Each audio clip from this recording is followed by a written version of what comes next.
From the Oklahoman newsroom, this is an OSU update. I'm Jenny Carlson here in studio with OSU writer Nathan Ruiz. Nathan, Cowboys headed to Kansas on Saturday. Tough place to win. They didn't, but it was a close game for much of the game, and maybe a positive coming out of that game is the fact that some freshmen for the Cowboys go to a really tough place to play. They weren't bad, and that sort of continues a trend for these guys. Yeah, obviously the team's in a tough situation depending on a lot of young players right now, just given the roster flow. Isaac Likely and Yornay playing a ton of minutes, especially after the dismissals of a handful of players. So Isaac Likely is really the only true point guard on OSU's roster. Yornay is really the only true center on OSU's roster. Both of them being forced to play a lot of minutes in Allen Fieldhouse on Saturday. They both set career highs. Both of them were solid performers. Yornay is a guy who grew up in the area, so he had a lot of family there.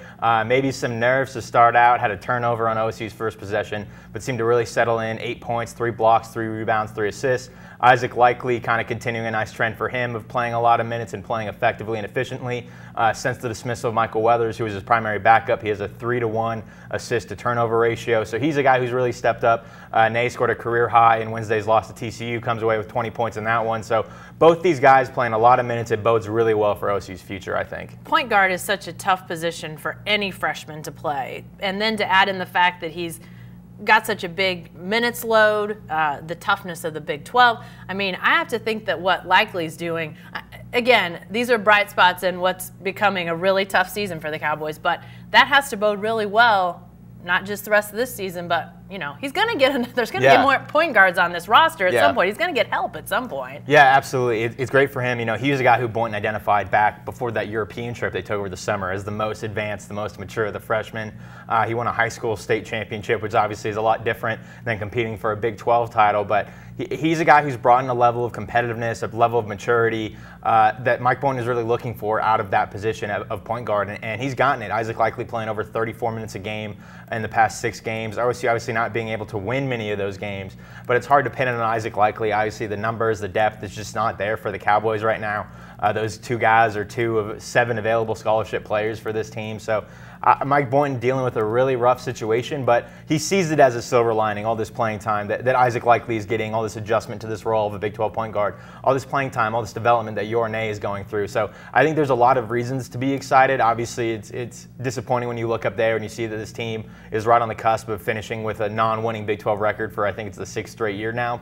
But there's a lot of reason for excitement coming forward, you'd hope, just when you look at the development of those 2 guys. What about Nay in specific, before we get out of here? I mean, again, you talk about how tough it is to play point guard. Maybe the second toughest is that big man position, learning how not to foul and just where to be. What have you seen from Nay that you've liked as you've seen him develop, even as, you know, again, these guys have gotten more and more put on their shoulders? Yeah, you mentioned the fouls. I think that's the biggest thing for him. He was really struggling to be able to stay on the floor early in the season because he was fouling so often. And OSU was being forced to play some smaller lineups, being forced to rely on some other guys in that role. But now they really don't have that luxury, and he's stepped up as a result. Obviously, part of it is that OSU's playing a little bit more zone defense, so that's they're able to cover him a little bit better, hide him a little bit more. But he's done a better job of when he is being pressured, when he is facing off against someone, he is able to avoid that foul a lot better. He's also just generally in better shape. That conditioning he did over the summer has really started to pay off. He said a couple weeks ago that he doesn't think he would have been able to handle 20 minutes without getting tired. Now he's up there playing 30. He played 38 Saturday in Lawrence. So he's a guy who's grown a lot, developed a lot. Mike Boynton has said that centers are usually guys who maybe take a little longer to develop, and by later in their freshman year, they're ready to go. So you hope that this kind of development train continues for him, and that as a sophomore, we're continuing to see this level of growth from Yornay. All right, we'll see how much growth the Cowboys have on Wednesday. That's when they're back at it, so we'll have coverage of that game and lead up to it as well. So be sure to stay with the best coverage team anywhere at newsok.com and every day in the Oklahoman.